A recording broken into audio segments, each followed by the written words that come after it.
Well, what can I say about this game? This guy is attacking really very well. Oh, wow. Royal Fork is over.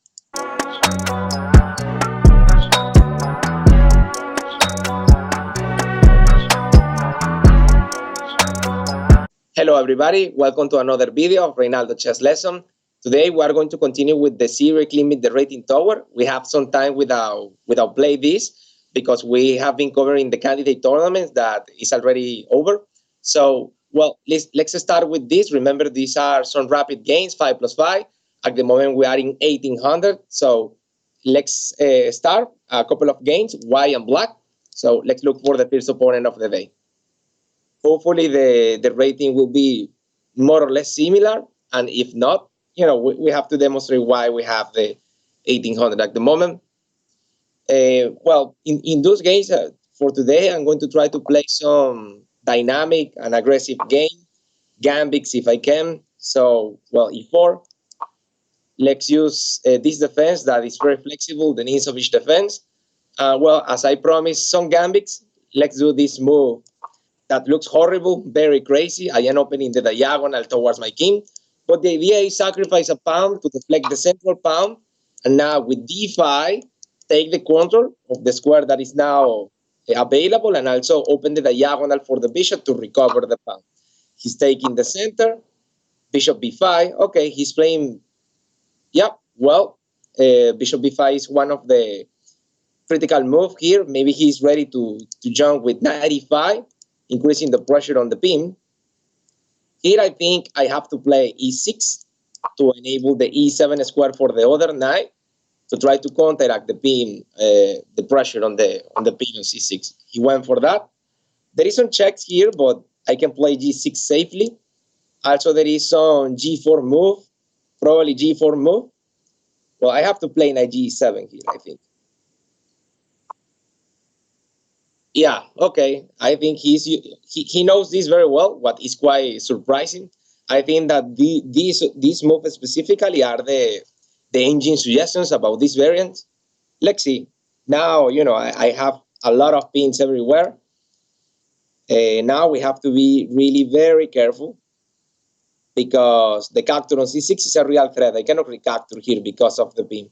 So I am thinking maybe in queen d6, but because with queen d6 I can reinforce, I can unpin the knight on e7 and also reinforce on c6.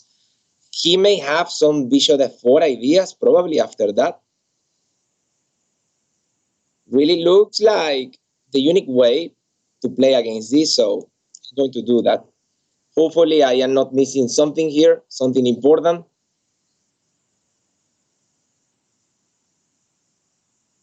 Well, by the way, I have queen before check winning the, well, he can block with knight c3.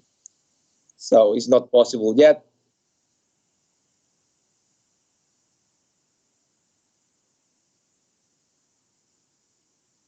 By the way, yeah, the opponent from France.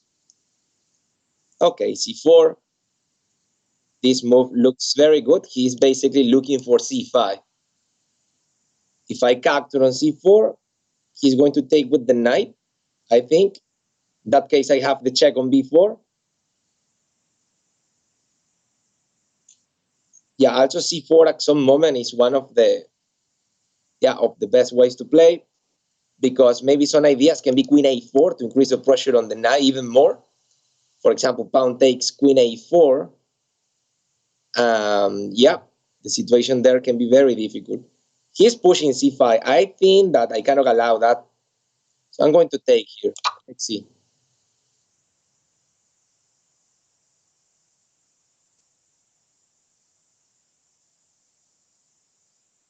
Well, also the capture, I am thinking if I have to reinforce this, I can bring my bishop here.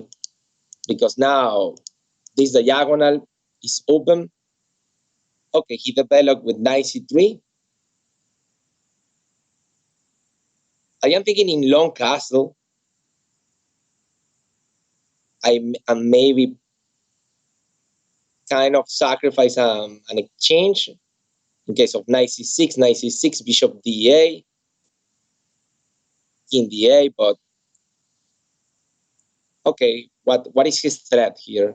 If I play a6, Maybe he's going to play queen a4 because I cannot capture there. He's jumping to e4.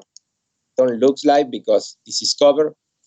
If I play something like h6 to force the bishop to take a decision, I am a bit worried about some queen h5 at some moment, like bishop takes e7, bishop takes e7, queen h5 check, g6, knight takes, and yeah, this looks like a difficult position. If I castle on, knight takes e6. Yeah, these pins are really very annoying. I am thinking in a6, queen a4,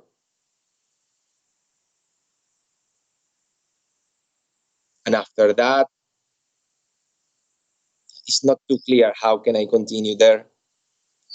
Maybe move my rook somewhere, but bishop takes, knight takes. After queen a4, he's taking on e7. I have to play fast. Let me look for a safe variant.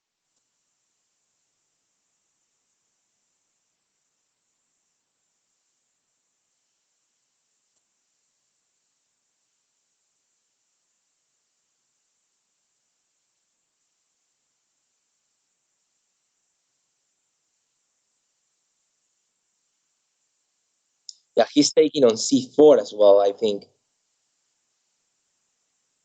Because in that case, I won't be able to. Okay, well, I cannot castle long. You have a royal a family 4 on f7.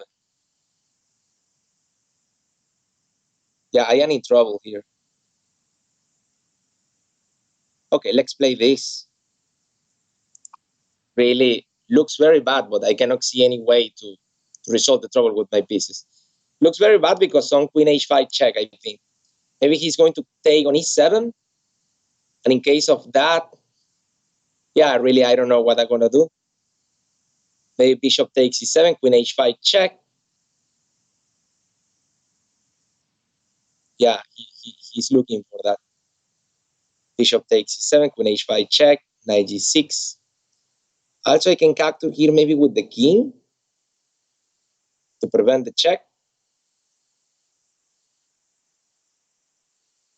Looks horrible, but at least I can prevent the check there. Bishop e7, queen h5 check, g6, knight takes. That don't look good.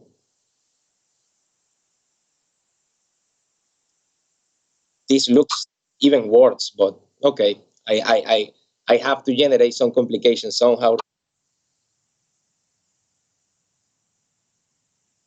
Bishop takes. Okay, let's play fast here. He's attacking here.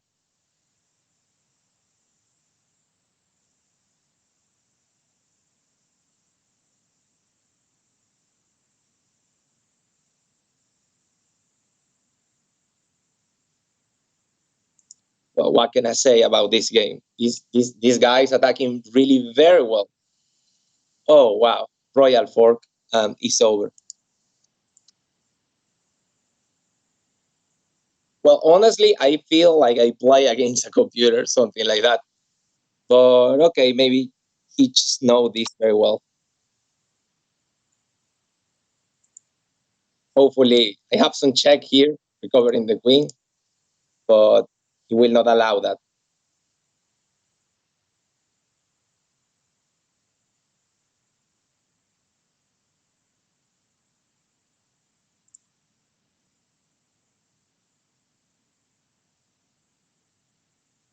I don't know, maybe hoping to create some Boden's mate.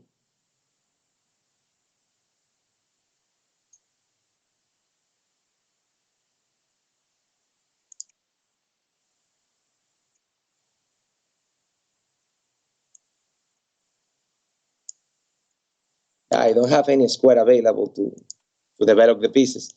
All those diagonals are covered. I think that really doesn't matter too much.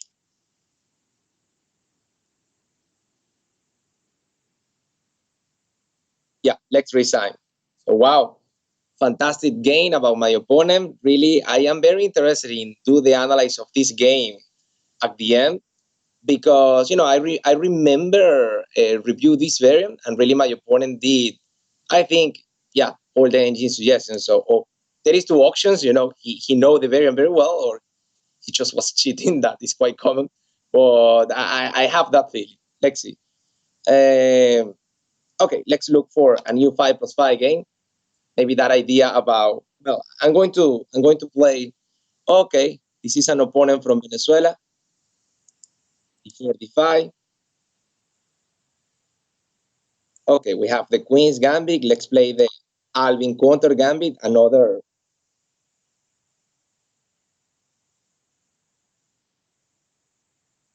not critical variant, but the idea is advance the pawn and control this. Knight F3. So here I think, yeah, I have to protect. I have some checks on B4. Yeah, and this is one of the best moves. With this move, basically, white is preventing the check on B4 that is black main idea in this position. Now I have to recover the pawn with 97, 96.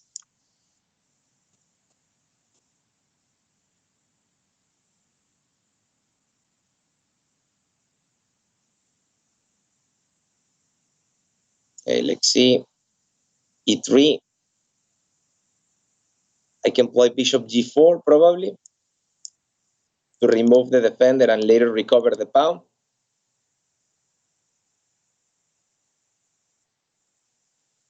Okay, I cannot capture on D4, but I can take on F3 and later capture on D4. Let's go for that. I cannot take with the knight, or maybe I can capture with the knight because he can take on B7, but I have a 4 on C2.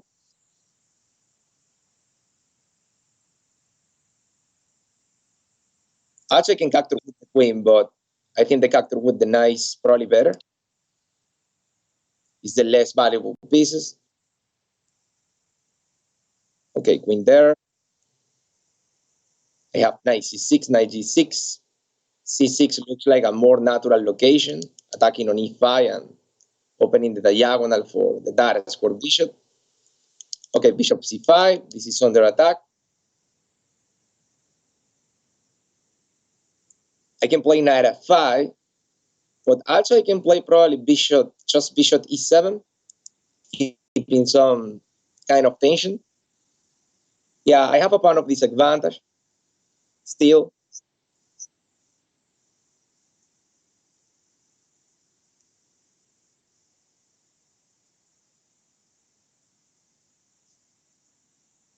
Okay, knight there.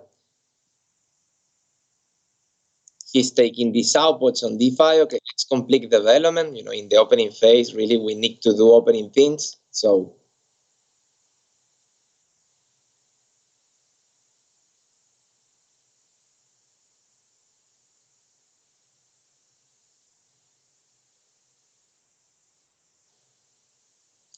okay, bishop D2.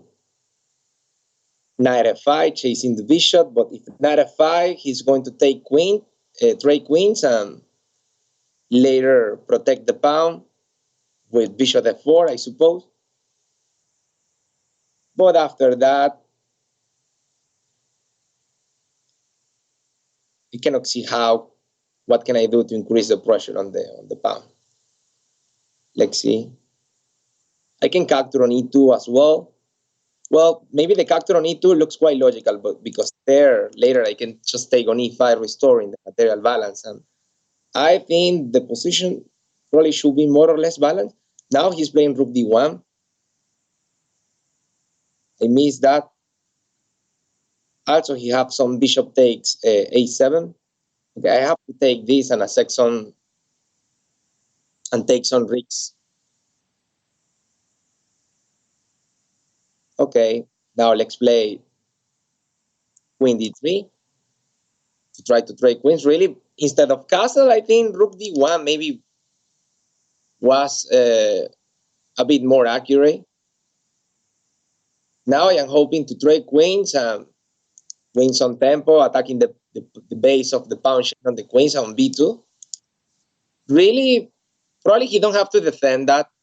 I'm not too sure because he have some rook b1 with counterplay later taking the pawn on b7. So, okay, he went for that, the passive defense.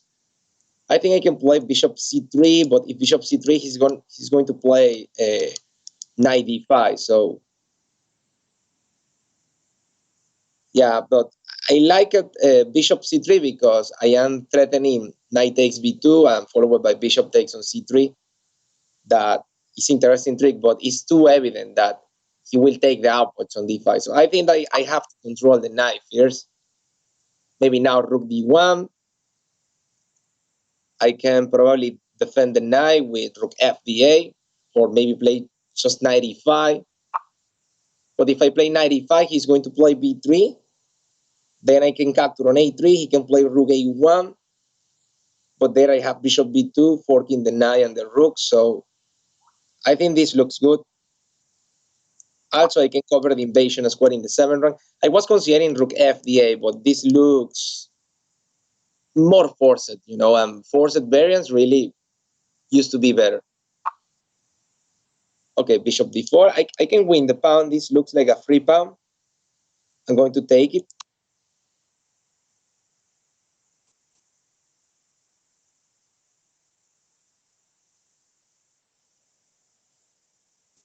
Okay, knight there. Maybe rook fda, rook to the open file. The bishop is well placed there to square away of the knight. Yeah, this is a position with extra pawn, queenside majority.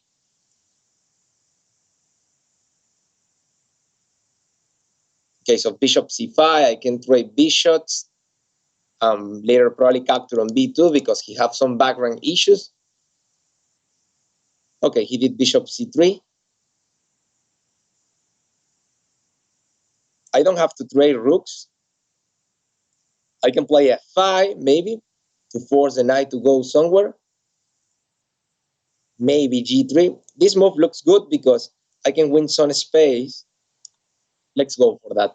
It's good because the bishop is controlling the knight. So if he play knight g3, I can play g6, and the pawn will be to square away also again, leaving the knight out of the game, at least temporarily.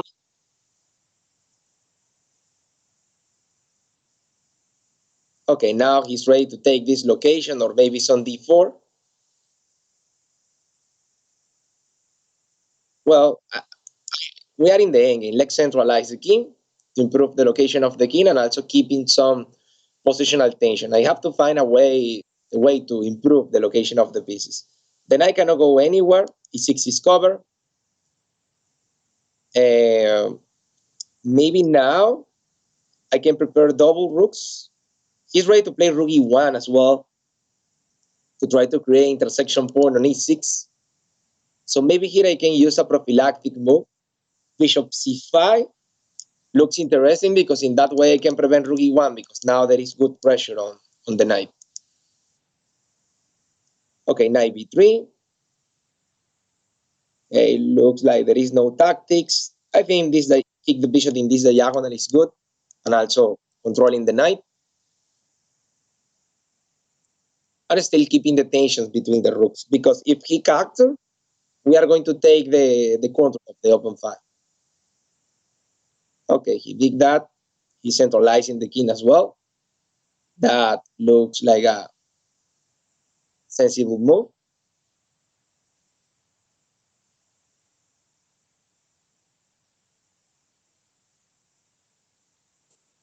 Let's see. Really, I don't want to.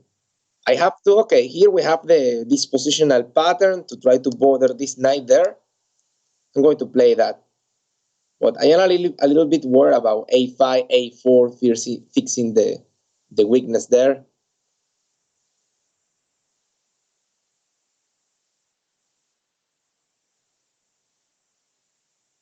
Okay, let's try. If I play a4, I can just bother the knight there.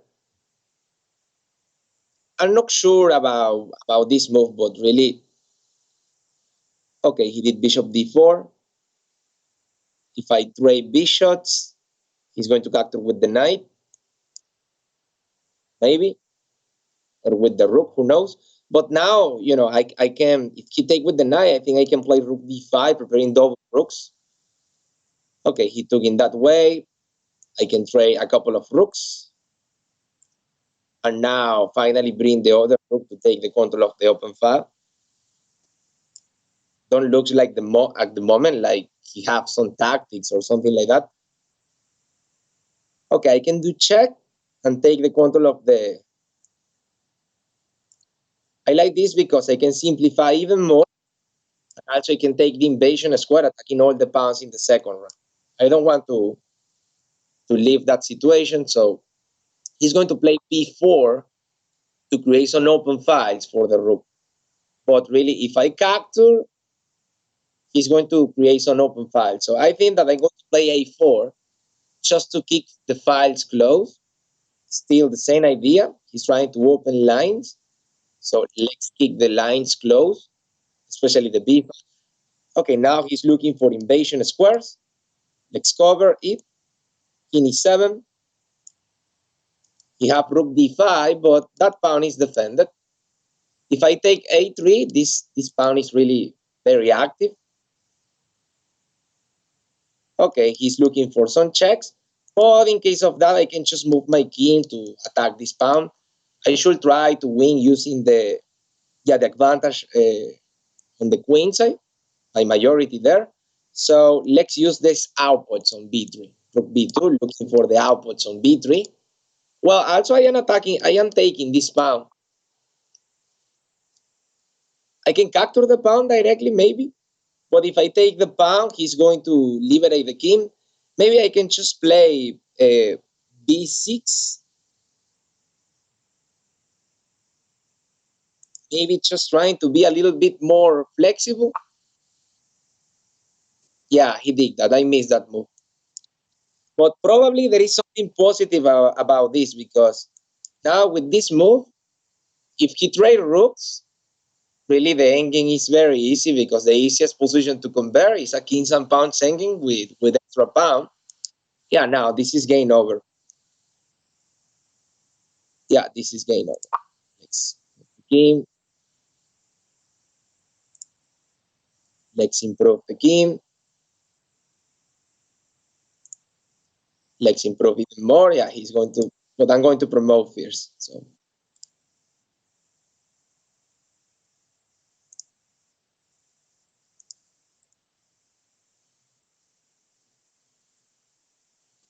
okay, I think the safest ways to play this is just with controlling the promotion square.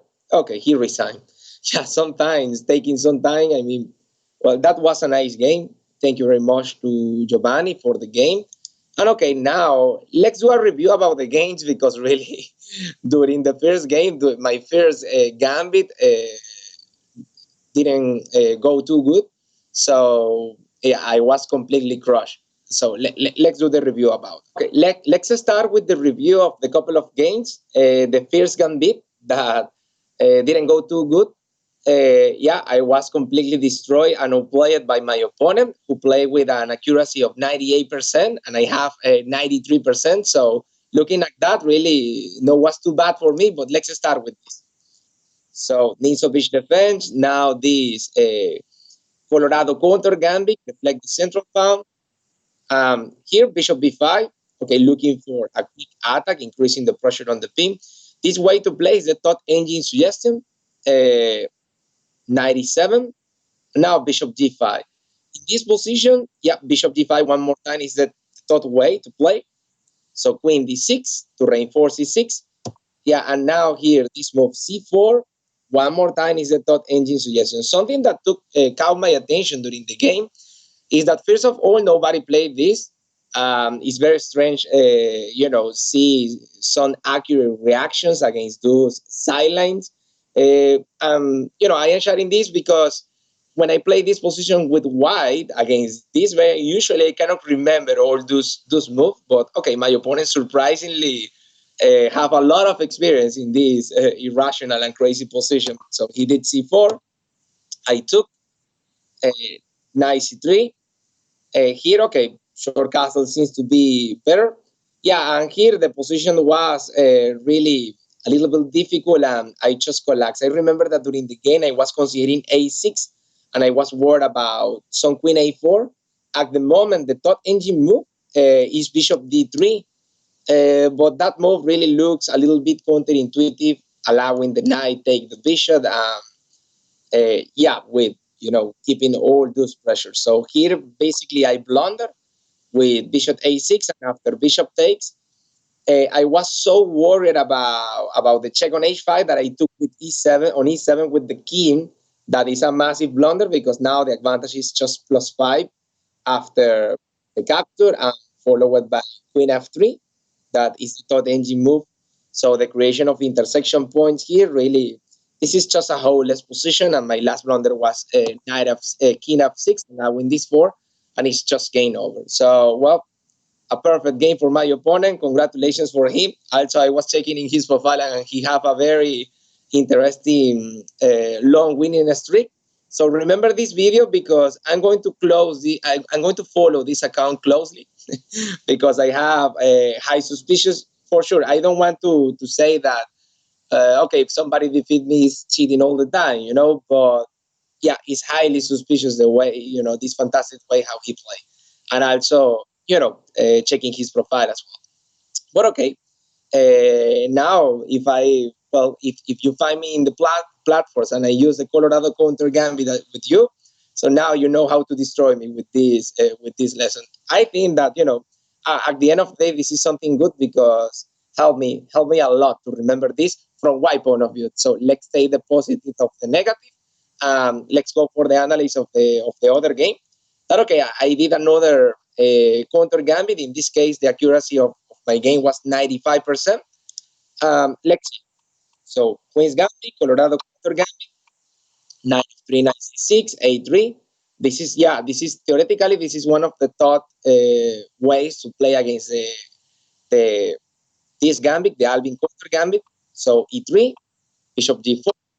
I remove the defender, I took here with the knight. Yeah, here we have the first section. Really, the engine don't like the capture with the knight. That is the most principal move, likes the capture with the queen. And right now, looking that now makes a lot of sense because black is going to recover the pawn by force because he's attacking on e5 with two pieces. Take this, and now okay, I bring this knight to reinforce the knight and also to attack on e5 inaccuracy because okay, after bishop d3 here the engine suggests knight c3, knight before bishops. Really, the bishop on e3 is not putting any pressure and can be chased by the knight. I wanted to do that, but I just kick development. Bishop d7 apparently is an important mistake because now I have no time, okay, to play some move, for example, like maybe queen d3 and cover the f5 square to prevent that move. Also, the engine suggests a simple developed move with knight c3. I think that the main point of that is that in case of knight f5, probably white can just trade queens and defend the pawn with bishop f4. So he did knight c3. Okay, I castle. And after bishop e2, yeah, this was just a gift because now I can take the bishop pair followed by the capture of the other pawn. With bishop d3, white can continue development, covering f5 and preventing knight f5, and really, the valorization of the position after that is 1.3 more or less.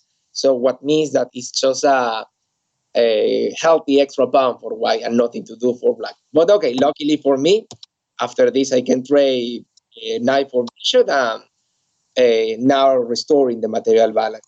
So here he castle. I mentioned that rook d1 would be more accurate because after queen d3 takes, attacking on b2, okay, he defend, I take c6.